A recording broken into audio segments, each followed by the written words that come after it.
Evolutionary.org presents Evolutionary Hardcore Podcast with your co-hosts, Steve from the American Underground and Mobster from the UK Iron Den. Get ready for the most hardcore and underground info in the industry. And here we go. 10, 9, 8, 7, 6. What's up, guys? Evolutionary.org hardcore podcast coming your way. This is episode 131. Devin Physique Zimmerman is who we're doing today. Stevesmi here and introducing the Mobster once again. What's up, buddy? How you doing? All good in the hood. We're going to teach our listeners and followers how to make good and how not to make good when you're on social media. Let's talk about Devin and the mistakes he's made and how this stuff is done properly. Yes. So Devin Physique, guys, his real name is Zimmerman, Devin Zimmerman, social media fitness celebrity and guru. Now, over the years, we've seen guys grow profiles on social media with their bodies, posting workout videos, posting all kinds of things related to fitness. And there's definitely a genre on social media for fitness because guys look at these guys and they're like, wow, these guys are ripped. I want to look like these guys. So they start following them. They want tips. It's like that in any industry. It could be knitting. It could be, fishing. It could be any of this stuff. People follow because they want to get better at it. They want to get better at fitness. So that's how these social media influencers with fitness kind of grow their page, and then they buy followers as well. That gets them going. So in this situation, Devin Physique, he is about 30 years old. He's 5'8", 180 pounds is his listed stats. He's most known for his transformation videos, and then he's known over the past few years for his scandal. So what has Devin Physique done when it comes to his scandals? And then what has he been doing since then? So we're going to get into that. But first, a little bit of his early life before we get into his scandals. He's from Chino Hills, California. Short, skinny. He looked sickly as a teenager. This was what his friend told him. He had self-esteem problems. He was only 115 pounds in high school. He started doing endurance sports, building up his conditioning. By the time he graduated at 19, he started lifting weights seriously for the first time. So he got into it a little later than a lot of people do, but not too late. He started getting involved in the internet back in his early 20s, started posting transformation pictures. He really took a liking to it. And he started building up a nice physique. So he started growing his following. A lot of guys online like to see that transformation. They'll either someone goes from really, really overweight, obese to in shape, or someone goes from really super skinny, 115 pounds to 180 pounds ripped. So when you get that type of transformation, a lot of guys look at that. They're like, wow, I want to learn what he did. Because if he did that, he went from that to that, then I can go from this to this. So that's how these guys grow their Instagram following, guys. And this happens all the time now on social media. And he definitely hit it out of the ballpark because he got up to, Mobster and I were talking about it pre-show, 1.8 million followers. Now he's down to 1.5 million followers on Instagram. So I want to bring in Mobster a little bit. Tell us a little bit about that, Mobster, and we can start getting into his scandals, where it all went wrong. So in the pre-show, Steve, we were talking about this, what we would call the influencer kind of lifestyle that some people are hooked into. I've got buddies that were talking about making this like kind of a second career. And Steve's mentioned some of the examples. One of the examples, funny enough, I saw was a girl, a kind of normal looking, but real long legs. And her thing was just trying stockings on. And it wasn't even sexual as such, but it was a kind of perverse fascination with the fact she had 60,000 followers that would watch her sitting on her sofa trying stockings on. And then what kind of hooks people, the other part of what hooks people, Steve's being quite correct, the transformation, what gets you, if this guy's skinny and he built himself up, I can do it. If he was fat and got lean, I can do it. And we get that. That's what attracts us, what was I not strong and now I am strong, That's what we all want. It's the transformation. It's the idea of some sort of thing. And of course, the second part of this is making money. You know, can I make money transforming myself? Can I make money by showing my journey? The problem, which is kind of what we're going to get into with Devin, is it becomes kind of like a thing. It's not just you going, do you know what? I was really fat when I was young and I went to the gym and I loved the gym. And now look at me, I've got a six-pack. It's amazing. I love my life. I love to have the fact that I managed to get rid of that fat. And guys, if you follow me, it's going to be amazing. Hopefully your journey will be just as good as mine. That's what started. But it's kind of like becomes a template. I think Steve likes to use the phrase cookie cutter. It becomes like, okay, this is exactly how it needs to be done. I'm going to take, when I take pictures of me, my pot plant must be just so. I could live in a pigsty, but I've got to give the idea that I live in a palace. I stand next to a Ferrari. I can only wear this kind of branded clothing. The fact of the matter, that might be the only clothes I've got to wear. I might live in a really shitty area and I'm pretending.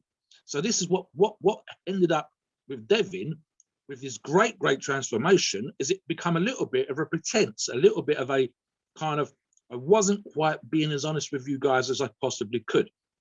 And so when we get into the specifics, and I'll touch on the first one now, Steve. One of the things that became an issue was he was manipulating his photographs. Now, he wasn't drawing on a six-pack and pretending to have muscles he didn't have, but he was enhancing things in such a way that even his sponsors' photographs, which seemed to be genuine, differed from the same photograph on his own page. So he was kind of making himself look taller. He was kind of making himself look broader. He was making the muscles a bit more contrast. So these photographs that he was using were enhanced to the point where the argument became, is he showing you genuinely what he's actually done? And of course, once you start getting into the, well, I'm kind of faking it a little tiny bit, I'm putting too much of a polish on it, then you stop trusting him. And so even if although he's only gone, you know, I mean, it's terrible, not exactly terrible, only having 1.5 million followers, down from 1.8 million. But trust me, I believe, and I think Steve would agree with me, the reason he lost 300,000 followers is that those 300,000 lost faith with what he was doing, which in a kind of way is a shame because it kind of negates all the hard work that he put, getting from 115 pounds to 180 pounds. The photographs that are genuine show a really, really good physique. Definitely someone that, you know, this is a guy that's undoubtedly transformed from what he was to what he is. But then he starts to lose your trust. Then he starts to do other things. And we'll get into the specifics of the second controversy with regards to the diets. It's a thing that Steve and I have talked about on the forums in a second. So yeah, back to you, Steve. Do you want to get onto the second controversy, or shall we look at something else first? Well, I wanted to add to what you said earlier before I forgot about the Ferrari thing. You guys, it's a facade. What happens is you go on these guys, these social media influencers, they'll have pictures of them with women. They'll have 2-3 women sitting there. They're sitting there with their arms around 2-3 women in a jacuzzi. They'll be driving around a nice Ferrari. They'll be, and then you find out the truth about, I've interviewed these guys and they literally are married men living in a cookie cutter 3-bedroom house with 2 kids. They're not going around with 2-3 women in a jacuzzi. That's just, they pay those women. There are actually agencies that you can call up and you could say, hey, I need 3 beautiful women to come around and play, sit with me in the jacuzzi. I'm going to pay them $100 an hour. Send me 3 women. And these women that come over, they're not even like, they're from like Russia or something. They just got off the boat. And for them, making $100 in an hour is like a fortune. So they'll gladly come and do it, and they'll probably suck your dick along with it. You know what I'm saying? Just for the hell of it. So it's all a facade. They'll do that just to, you know, give the illusion.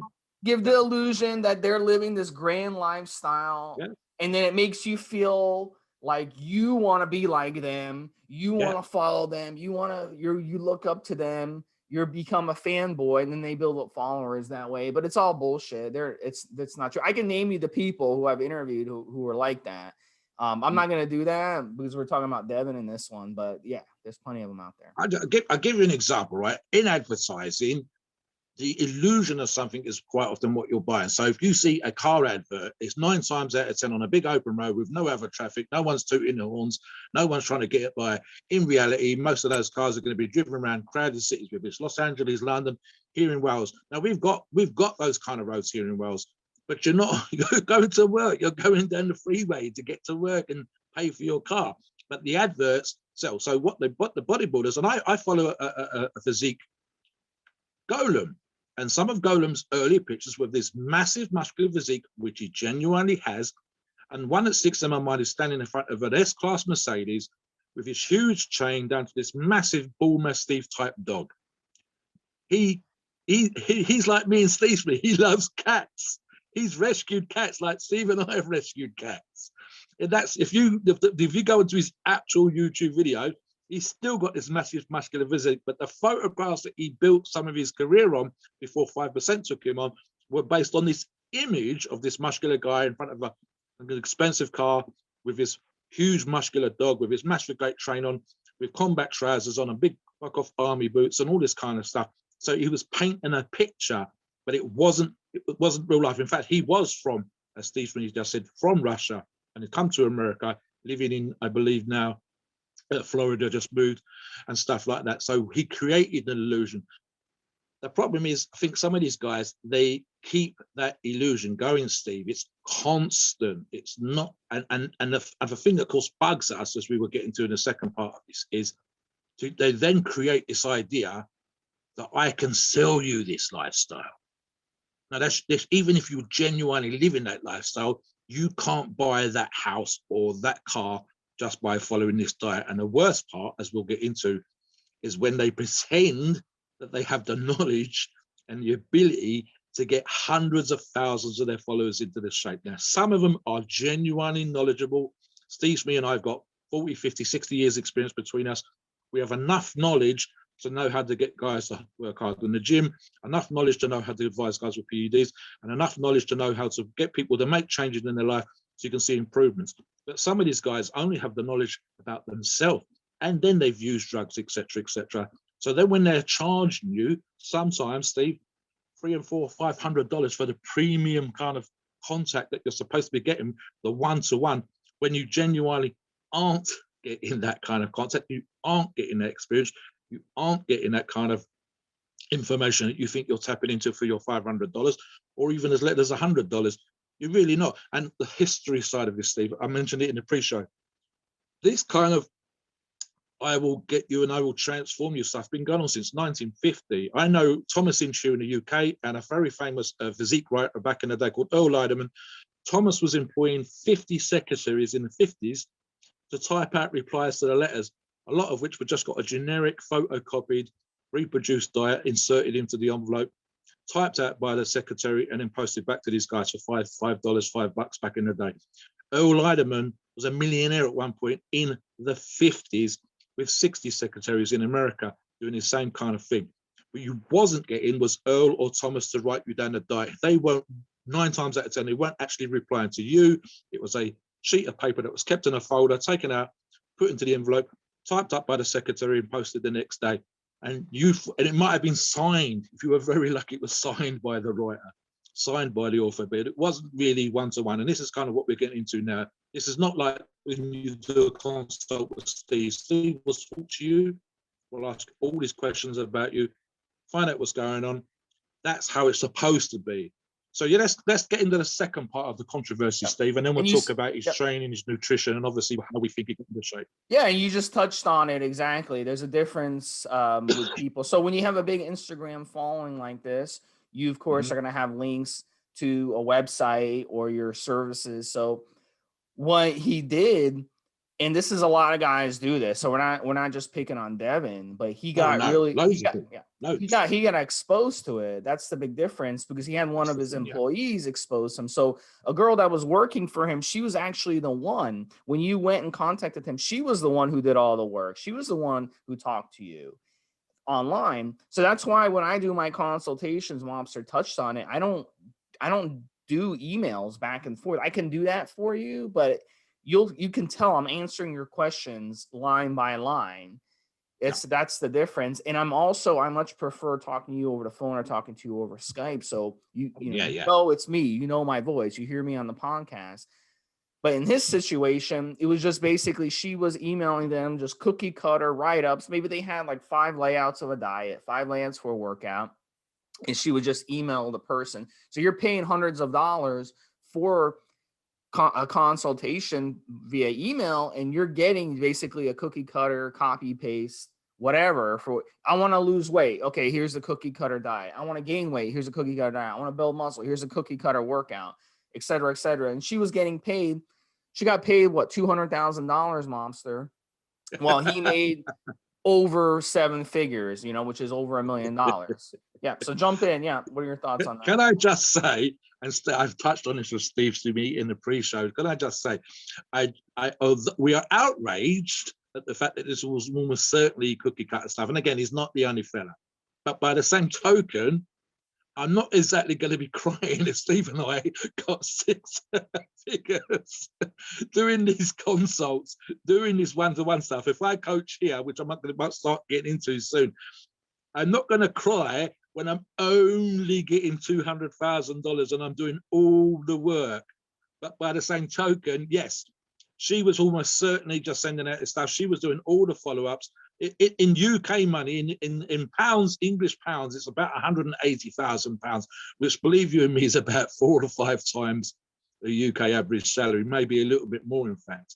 So she was getting paid close to 8 times the UK salary, probably around, I believe, 3 times, 4 times the average US salary. So she wasn't exactly hard done by, but it wasn't Devin. He wasn't having anything to do with this, and he was getting 7 figures. And as Steve to me said, he got exposed probably by one of his sponsors, Shreds, with the comparison photographs and the photoshopping. And then she sat down and she complained she's doing all the work. Now, as I said to Steve in the pre-show, I guarantee she hasn't got 1.5 million followers on her own social media. So she kind of needed Devin, but she complained that she was doing all the work and she wasn't getting all the money. Okay, you're getting 6 figures. You're an employee. It's kind of how this stuff works. I expect my employees to do the work. But yeah, ultimately, it was an expose of the simple fact it was almost generic photoshopped stuff and generic Photoshop plans. And the only person that was ringing up and contacting people on the premium stuff was this woman. Devin had nothing to do with it, according to Kelly Willet, was her name. And she was doing all the work, sending out all the stuff, doing all the contacts, doing all the emails, doing all the follow-ups.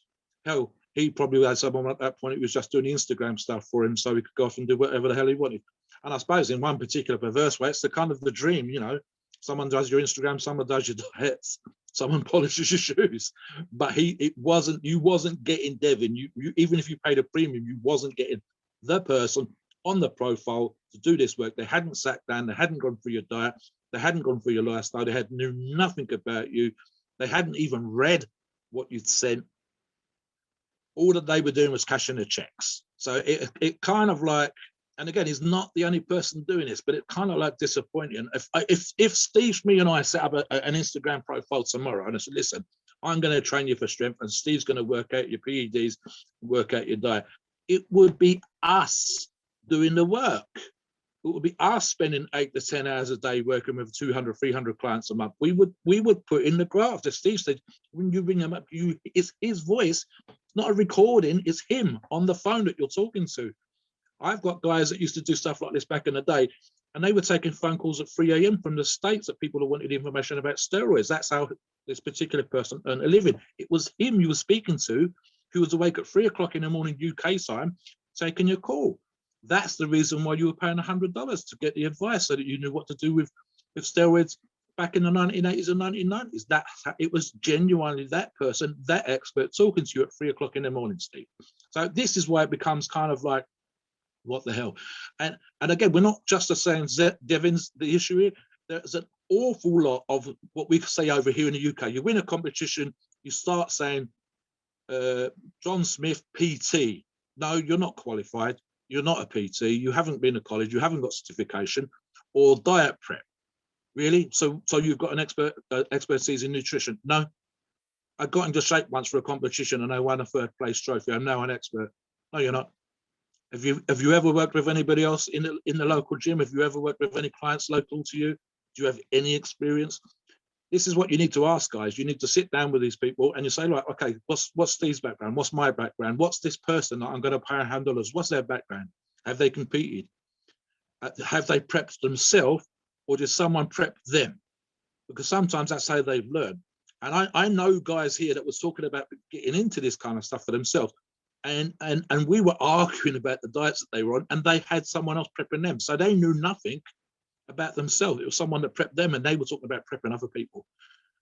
That's not how it should be. You want to know that the person's either got some sort of qualification or proper experience before you start earning over your hard-earned dollars and your hard-earned pounds.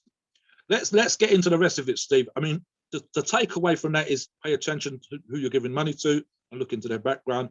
But Devin did work hard to get his physique. He did train hard to have a transformation of his own.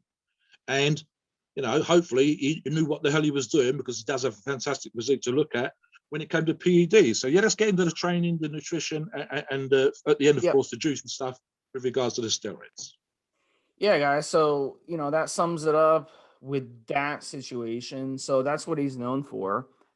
So, you know, his training and diet beliefs, I'll let you get into his diet. He doesn't talk much about, I don't see on his Instagram, he doesn't talk much about diet anymore, but he does offer you know, diet and training advice still to this day. But it'd be interesting to see if he learned his lesson, or if he's still having people that he's hiring to do it.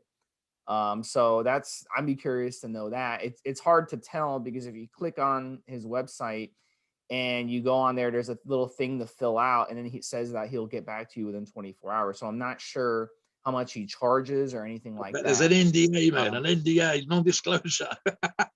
Yeah.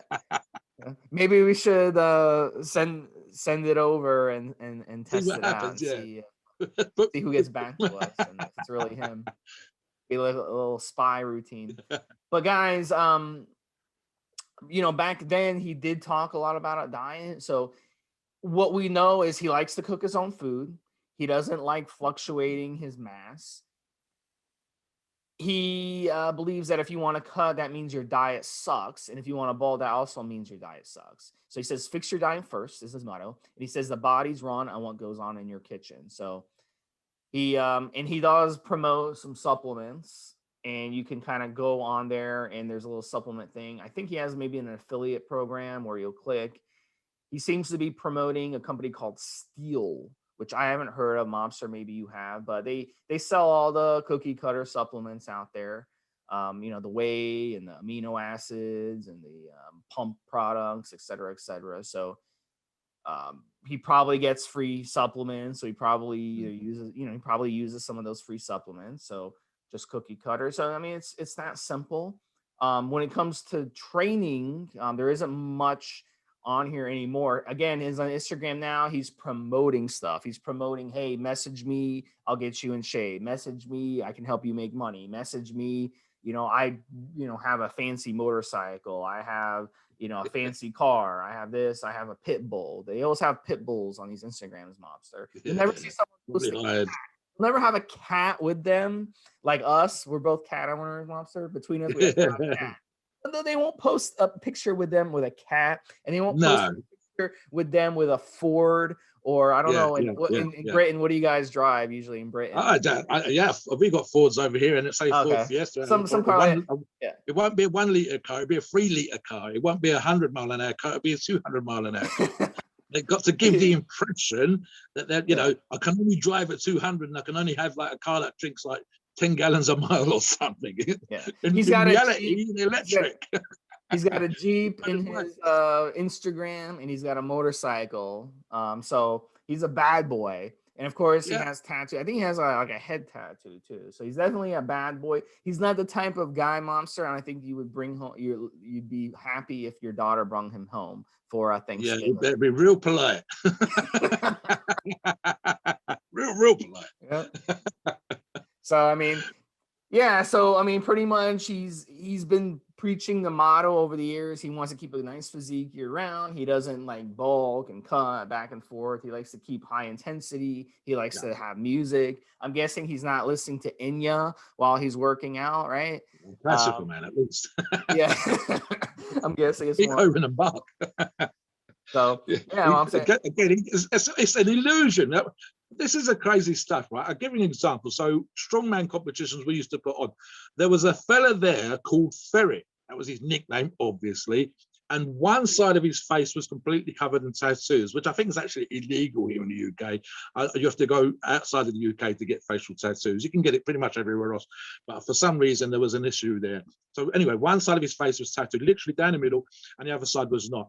And he came to a couple of competitions that we put on in Gloucester when I lived there with the company that I owned and worked with at the time. And he was the nicest guy that when all the athletes were nervous, he'd be sitting in the athletes' tent, keeping out of the sun or the weather or whatever else we had going on in the UK. And he would chill them out. He was just making jokes and whatever.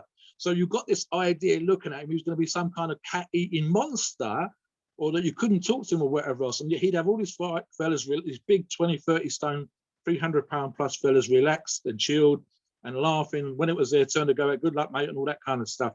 So it's the illusion. Now, we shouldn't really be kind of doing this stuff, especially with the death of most bodybuilder magazines, and I say that as a collector.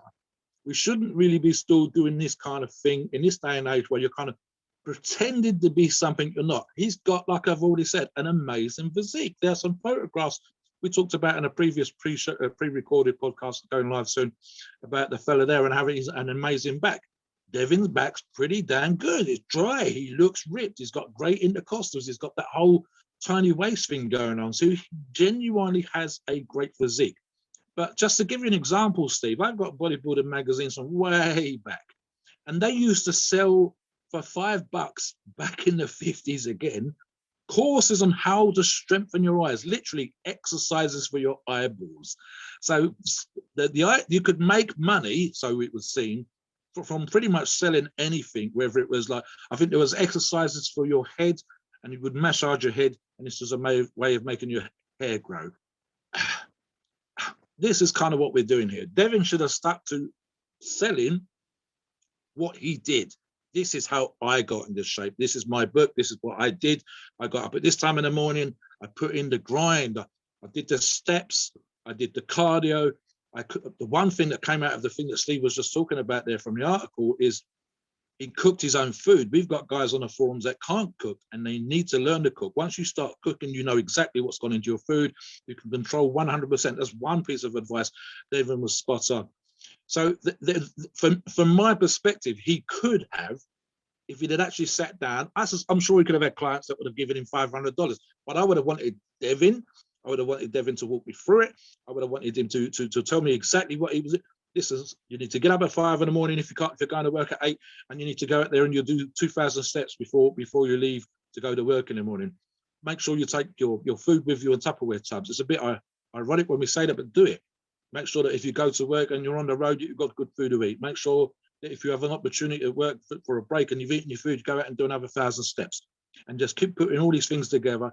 And when you get home, sit down with your wife and family, but maybe you have your food separate from their food, and your food's clean. And your wife's going to pat you on the back because you get into the shape. Your mum and your father are going to pat you on the back for putting in the work.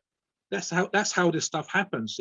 The grind, but the grind doesn't sell and it's not attractive. And this is kind of where we went.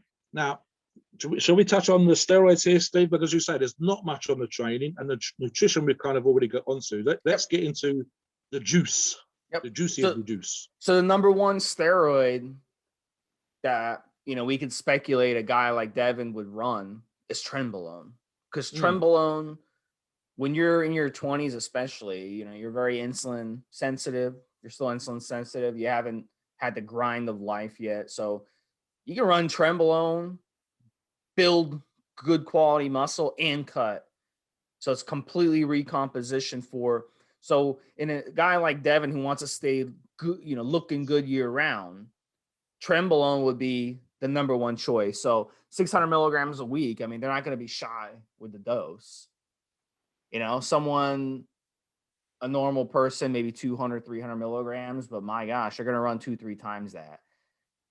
Testosterone propionate, the propionate, shorter ester, in and out of your system. You can cut it out anytime you want. 500 milligrams a week. It's going to give you some water weight, but if you don't want the water weight, just stop taking it. You stop taking it, the water weight will come off after about a week because of a short ester. And then the equipoise. He seems to be the type of person, he likes to stay active. If he's riding around in his motorcycle, he's doing a lot of stuff. He's on the go. He's probably taking his dog places, his pit bull. He wants to stay active, right? Equipoise, perfect. 600 milligrams a week for that equipoise. Yeah, they're not going to post a picture with them in a Bichon Frise, a Frise, or a poodle. It's going to be a pit bull. Even better, yeah. Yep. It's going to have one of those collars with the spikes on it. The diamonds, the little diamante, really. Yeah.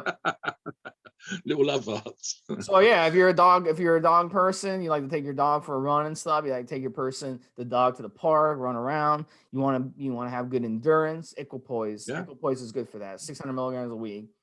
And then Anavar, of course. Anavar is the one for cutting. There are some fat burning properties with Anavar. Why the hell not? 100 milligrams or even more of Anavar a day. Yeah, run it. Run it. Normal person, 50 milligrams, 40 milligrams. Yeah, more than he's going 100 or more. He wants to get it. He wants to get it done. And then the cardarine. The cardarine, great for fat loss, great for endurance. And then, of course, support supplements, N2 We got to run your support supplements for all those steroids.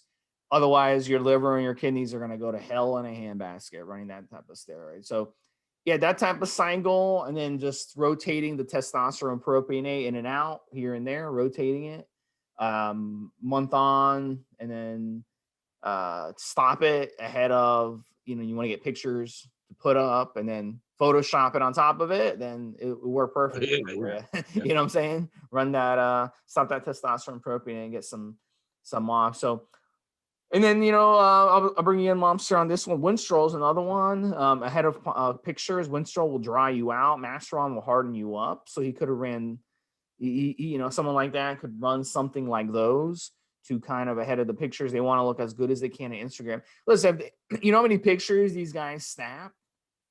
They even Photoshop them. And then they're like, you know what? I'm not putting this on my Instagram. I just don't look good. I don't look good. So they're like, no, I'm not going to take pictures. I'm going to switch my steroids around. I'm going to add Winstrol. I'm going to take out the test. I'm going to take out the trend. I'm going to add the equipoise. I want to add this. I want to add that. They'll put stuff in and out. And then a couple weeks later, they'll do it all over again. They'll take pictures, Photoshop, whatever they need to do. And then they'll be like, yeah, I like this. I'm putting this on my Instagram. But they're not going to put anything up on their Instagram that's gonna elicit any negative responses or That's anything. Right. Has to that be would perfect. be a disaster. Yeah. So let's get into this, right? So we know when Devin started his transformation, he was 115 pounds. So we're not talking about a fat and out of shape guy here. We're talking about a small framed, lean, muscular guy right at the very, very beginning, even with his body describing him as sickly. So that small frame, any muscle that goes onto that frame, and especially with the trend, any muscle created by the trend, and obviously the work in the gym and the food as well, of course, it's going to look great. He's not a giant now. 180 pounds is a perfect. It's actually quite a little bit big for his height in terms of being 5'8" and 180 pounds, especially with him being so lean. So I made some notes here. He would have a real fast metabolism, and of course, if he's out walking that dog or riding a bike, pushing this, that, and the other, whatever, the metabolism's going to be from 115 pounds. Those guys tend to be real fast metabolisms and real small frames. So like a 6 or 7 inch wrist, not an 8 or 9 or 10 inch wrist. So muscle that goes onto the small frame guys, and I'm thinking of a flex wheeler here with his small joints, small knee, small elbow, small wrist.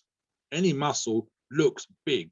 So again, being young or younger when he was using the trend, and again, I'm going to agree with Steve. I'm thinking for his physique, and because it matters how he looks, and really important in terms of driving more dollars into the bank account, I'm going to agree. I'm thinking 500-600 milligrams a week. In reality, 95% of the people that are going to follow him are going to be average Joes, and they do not want to be doing these kind of things.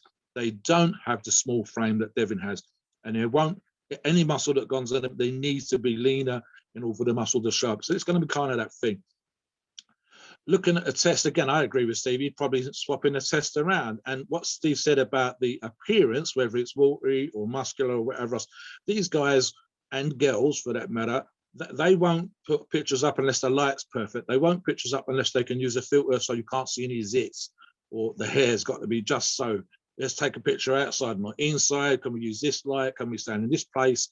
This kind of thing all the time. So the appearances, and again, with a physique like Devin, it's already going to be kind of lean already, Steve. And I doubt very much he's ever going to be a real pot-bellied fat boy, ever.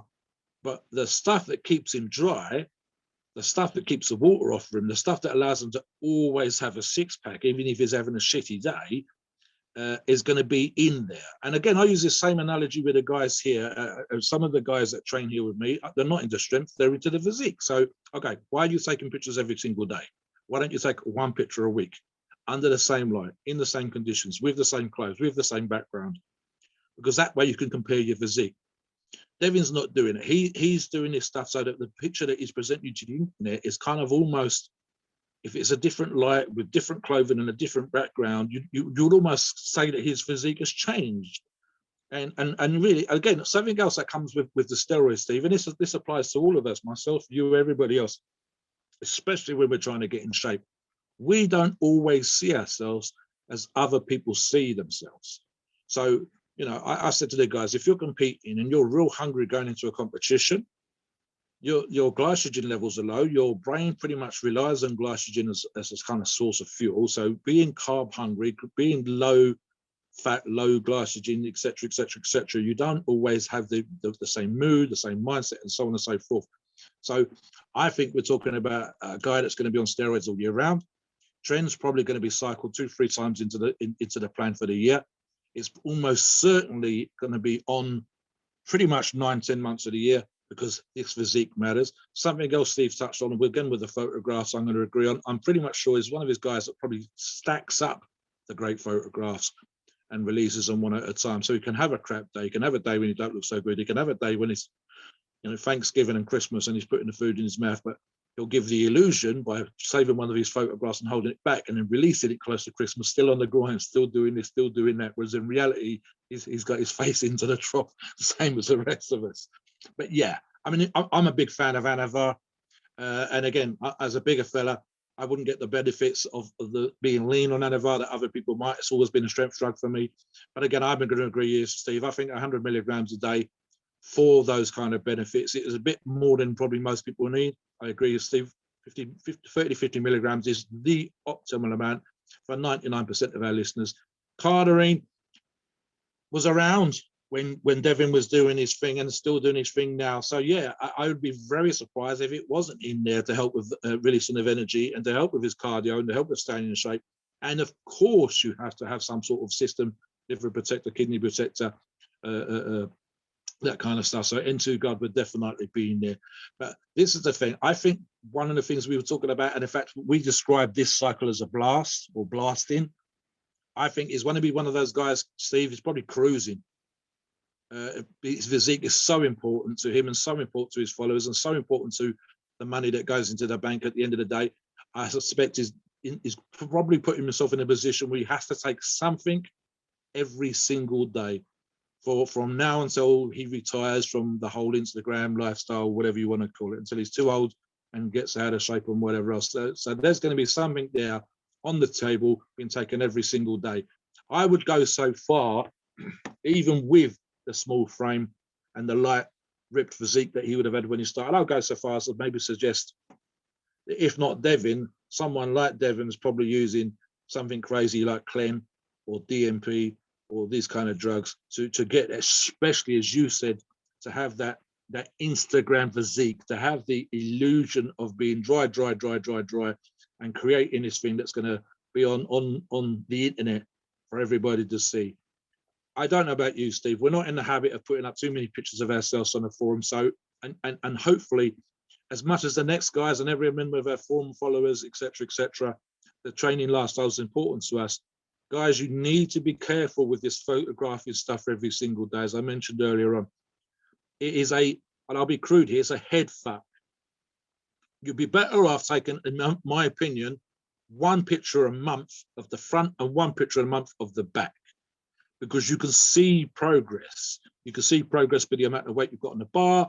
You can see progress by the amount of food you're eating. You can see progress more easily in 4 to 6 weeks than you can see on a daily basis. And while Instagram is a great motivator and an inspirer, it can be a head fuck. If this guy puts up a photograph and he looks in great shape, and you're having a shit day in your house, in your kitchen, in your gym, and it's not gone as well as perhaps you wanted it to, and your head's not in the game, and he's putting up this photograph that looks like he's in the game every single fucking day, that's a head fuck. So use these people to motivate and inspire you, but your own journey needs to be real. And whether he's doing these drugs that we talk about, whether he's doing things that we haven't talked about, and whether he's doing stuff, like I said, these guys will, for example, Steve, you'll know this, if they're taking one photograph a week, he's probably using some, not just Devin, but sometimes I use it, whether it's the dandelion route going the natural way or some sort of a diuretic, just to get into shape and fast, just for that one picture to put on Instagram. I mean, you're a big fan of fasting. I bet he takes it, oh, I'm not going to have any water today, and we're going to go at 1 o'clock, and we're going to take a photograph of my ripped six-pack with veins on. And then as soon as the pictures are done, straight there, Mackie D's, shoveling a burger in and getting, I'm starving. I bet there's times when these guys, they will take a picture with nothing in their stomach, just so that the stomach is just flat, just perfect for the picture. And that's what we're talking about. There's a manipulation between his own genetics and his own journey and his own passion, and then creating for a minute, for one photograph on Instagram, a certain illusion, which then in his case is probably going to go out and pull him in $10,000 more in people in diets and secrets of making six figures and all the other stuff that he's doing. And again, it's not just Devin. There are hundreds of people on Instagram, hundreds of men, hundreds of women doing exactly the same thing. Keep it real. Take this as inspiration. Take this as information. Look into their background. If you've got a big frame and you're 400 pounds, then Devin's transformation is not for you. If you're 115 pounds and you want to be muscular, then what Devin did is for you. So you've got to pick your heroes, pick your inspiration, pick your, and have an eye, great physique, great car, great dog, whatever, but keep it real for you. Make sure this stuff applies to you. Again, when you talk to Steve on a consult, every single piece of information that's going to come out of Steve's mouth is about what you need, the individual, not this generic Joe that Steve's wrote up and keeps a template in his drawer for, ready for when you call him. Whatever, Steve. Anyway, back to you for the final few words. I just wanted to add too, when it comes to steroid cycling, I'd be curious to hear your opinion, Mobster, on he talks a lot about staying good, lean, muscular, great year round. He wants to look, he doesn't want to have peaks, he doesn't want to have lower. So I'd be curious to hear how you would advise someone, say on the forum, who wanted to stay good year round when it comes to using steroids. You had mentioned you think he's on steroids year round. What do you think? Yeah, what do you think he's taking year round, and what do you think he's blasting and cruising to stay consistent year round? Because he wants to stay consistent. I think in his particular case, if he's reached in his mind a perfect size, and we said 180 pounds is the photographs we're talking about, great physique, then I would probably just maintain. So I probably would stay on the same cycle. I probably would stay on the same drugs all year round if I was in his shoes and we're talking about steroids, because he's there or thereabouts. In reality, and again, it depends with his perfect lifestyle and his genetics. In reality, most fellas shouldn't do that. What they should do is that, look, nature, we should work with nature. So in the winter time, it is perfectly normal and natural to add a little bit of body fat. That's what nature does to stop you freezing to fucking death, man. And in the summertime, when we all want to hit the beach, it's perfectly normal for nature to make you lose a few pounds. You're getting more vitamin D, you're more like to walk around in a pair of shorts. So if you're a guy with your shirt off and a vest on, if you're a girl with like some sort of top on or whatever, showing your arms, showing, as we say in the UK, showing your boobs or whatever.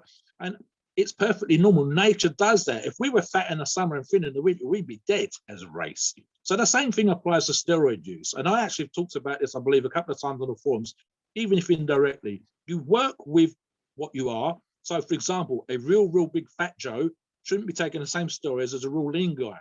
He shouldn't be taking the same steroids as a genetic freak. He should go, right, listen, I need to get into shape. How much of that can I do with diet and with training, with cardio? And then what steroids are going to work with my frame, with my physique, with my genetics? So there is definitely a difference between what we think Devin was using and what we might use. If it's a fat guy on one hand and a skinny guy on the other side with a small frame and a big frame, then there shouldn't be the same steroid exactly. If it's the same steroid, it shouldn't be the same amount. Some guys can run 16-week cycles. I hate 16-week cycles. Some guys can run 10-week orals, 8-week orals. Dylan on the forum disagrees. He says 4 to 6 weeks, but I've never had any problem with the slightly longer amount of orals. So that's kind of thing again. And again, what I'm saying with regards to steroids, I'd actually work with the season. So I might want to bulk and take, for example, if I was going to be doing that kind of stuff again back in the day as I used to, debowl in the winter time, carrying a bit of water weight, still get my cardio, still my conditioning, but don't be afraid to hold a little bit extra and do as much strength training as I possibly can in the winter time.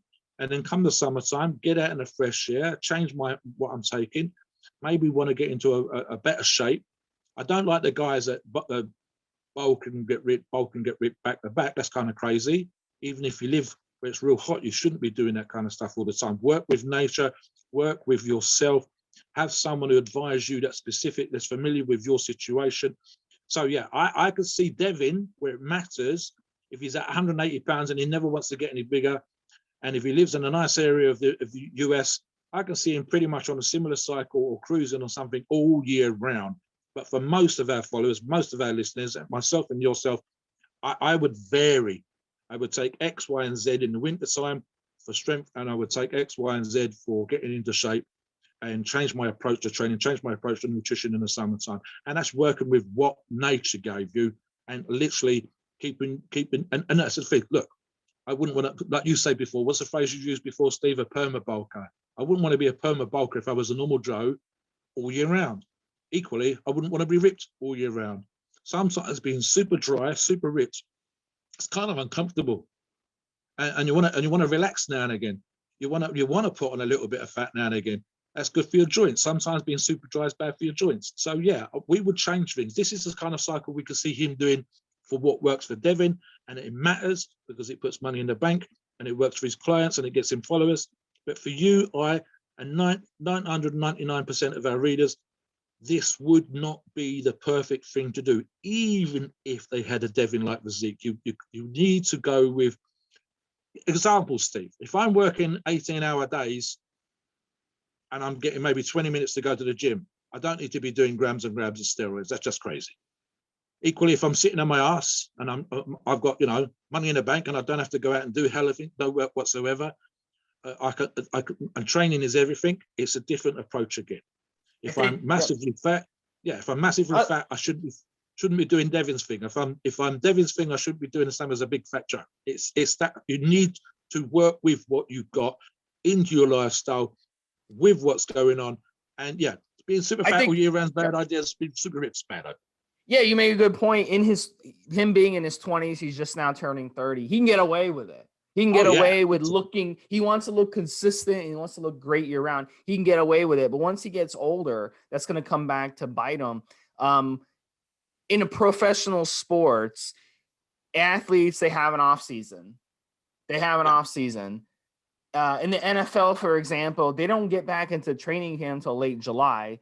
The season finishes in early January. If you make it to the Super Bowl, your season finishes in early February. So you get March, April, May, June, July, and then July, 5 months of the off season if you make the Super Bowl. And if you don't make the Super Bowl, you get 6 months. And that's assuming that you're healthy throughout the season. You didn't go on injured reserve or something. So we're talking half the year is the off season. So it just doesn't, it won't work. Our bodies are too fragile. So in his situation, I have no doubt he wants to stay good year round. He wants to stay hardcore. He's going to run what steroids he needs to run to look good year round. He's going to run DMP if he needs to run DMP. He's going to run diuretics if he needs to run diuretics. He's going to run tren if he needs to run tren. He doesn't care. But once he gets in his 30s and then 40s for sure, it's gonna come back and bite him. And like Mobster said, your joints are gonna go. I mean, you only have so much cartilage. You keep rubbing up that cartilage, it's gonna wear off. I know people who play tennis their whole lives or volleyball, and they literally have no cartilage left in their knees or their ankles. So, and they have bunions on their feet where they can't even put a shoe on anymore. So it will come back and bite you. So, yeah, in this situation, but I know that he's doing what he needs to do to look good year round, or he could be full of crap and he doesn't look good year round, but he just looks good for those pictures. He'll take all those pictures. He'll take a bunch of pictures, change the background, and then say, this is me in July, this is me in August, this is me in September. But really, he doesn't look like that. So we see guys all the time do that. So finish up the show, Mobster. Final thoughts. I was just going to say on the photographs that Steve just mentioned, and we touched on this earlier, it was the case with bodybuilding magazines that 90% of the photographs, even now that you see in the few magazines that are left, are taken either just before show or just after show. And because of the way magazines are published, it took 2 to 3 months in the course of things for these photographs to become out in the press, into the media, into the magazines, to be released online and whatever else. That's still the case. If I was competing as a bodybuilder and I was getting ripped, and those last 2 weeks before a competition, I should be looking my absolute best, then I'm probably going to take 100 pictures. And if I was into the Instagram lifestyle, 1 picture a day for 100 days, even though those 100 photographs were taken in the 2 weeks as a run up to a show, the day of a competition, right after a competition. It makes sense. And that's how we would do this thing. And that's how we would run it, because that's how I'm going to pay my bills. That's how I'm going to pay my mortgage. That's how I'm going to pay for that car and for that dog and, the glittery things in my house that look good on Instagram. And that's how I'm going to get those Dolly Bird models to come around the blowjob ones from Russia. I'm going to do that kind of stuff. But again, that's not how you learn to get your physique to be the best you, that you as the Evo and Evolutionary and our YouTunes and our iTunes and all that. That's not how you need to do what you're doing, guys. You need to do what works for you and get you into the best shape. Now, whether that's doing a consult with Steve or whatever, that's coming onto our forums and picking our brains and getting advice from ourselves and their fellow moderators, it's about being the best you. Like I said, if you're going to take something away from Devin and all the other influencers on Instagram, think of them as a kind of gentle motivation. But make sure that your heroes or your heroines are the same frame, the same look, the same whatever is what you've got. So follow what as a good example, Steve. I'm a great fan of the genetic freaks of bodybuilding and strength.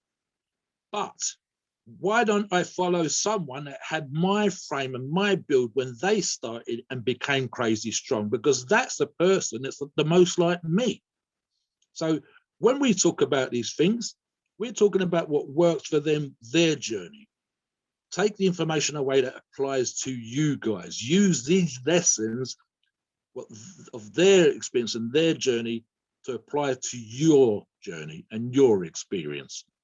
So by all means, if you're fat already, don't go and follow someone else's fat. So follow someone who used to be fat and made the journey and keeps the shape. Follow someone who, by listening on a podcast, one of their podcasts, inspires you every single day to not slide back down to where you were before. That's how this stuff should work. Devin's mistake, I think, was to pretend he was writing his diets, to enhance pictures and not realize that ultimately he's selling a kind of lie or an illusion. And yet kind of crazy, really, because he's still got a pretty damn good physique, Steve. He still looks pretty damn good. Even if he is photoshopping his pictures, he's still got something of a six-pack. He's still put a lot of muscle on a real small frame, and that should be the inspiration. That should be the motivator. So there you go, guys. Now, let's have a look at what we got coming up, Steve. We got a very famous, huge social media star, had a crazy journey to got him into this whole thing of training and motivating and being a social media influencer that he is. A real tough and surprisingly hard background. That's all I'm going to say. He's very famous, probably one of the biggest social media influencers into strength, into bodybuilding, into arm wrestling. And if that doesn't tell you who the hell this guy is, then you're not on social media, not following YouTube. So there you go, Steve. That's what we got coming up next. And yeah, I was quite surprised. Real tough background that got him to where he is today. Yes, that will be great, guys. So appreciate you guys listening. We have a lot of, this is a bad boy episode, guys. We have some more bad boys coming up. I think we have Greg Valentino, who's another bad boy. Probably one of the, he was probably the most hated guy in the bodybuilding industry for a few years running. He's kind of got his reputation back the past few years somehow. I have no idea how. Yeah, just barely. So we'll get into that, guys. But yeah, we have the good guys. We talk about the bad boys, and Devin, I think, just by the way he looks, just with the tattoos on his head and stuff, he's a bad boy. He's a bad. If my daughter ever brung a guy like Devin home, I would disown her. If my cat ever brung him home, I would disown my cat. Make him do some press ups, Steve. Make him earn your respect. You're gonna have to do 500 press ups before you can take my daughter out on a date, and she needs to be back by 10 o'clock, or I'm bringing my dogs out. Yeah, he's probably gonna come pick her up on his motorcycle and no helmet. No. He doesn't wear a helmet. He's one of those guys. Don't get your car. Helmets are for pussies. I'm not gonna wear a helmet. I'm gonna smash my head on the pavement. That makes me tough, So yeah, but I didn't. Yeah, have to send someone out with him to escort them all night, making sure that she doesn't get kissed. All right, guys. I want to go to, who's his pastor? What church does he go to? Yeah. If he doesn't put the cats, I hate him. All right, buddy. So we'll talk to you guys next week. Hit me up, Stevesmi on the forums. Hit up Da Mobster, which is Mobster on the forums. And we love to hear from you guys. Send your suggestions in. Have a good one. Take care, guys. See you soon.